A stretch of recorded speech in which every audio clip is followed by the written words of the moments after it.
मौनी नखाको 8औं दिन अर्थात् आश्विन शुक्ल अष्टमीको दिन नेवा समुदायमा कुचिवे खाने चलन छ।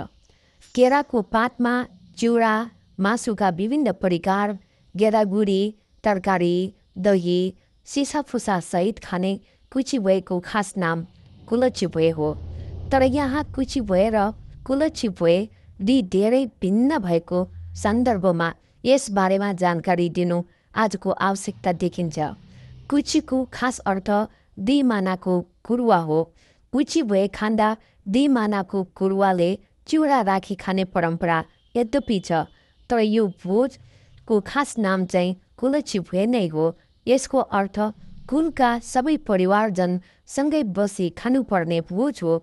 यो भोज महाभोज भएको कारण केराको पातमा कुरुवाले चिउरा राखेर खाने परम्परा रही आएको मात्र हो। अचेल कुलचीको ठाउँमा कुचीले बढी प्राधान्यता पाउँदा कुचिवे नै बढी प्रचलित हुन पुगेको छ र मौनी नखाको सबैभन्दा ठुलो विशेषता नै कुचिवे हुन गएको छ।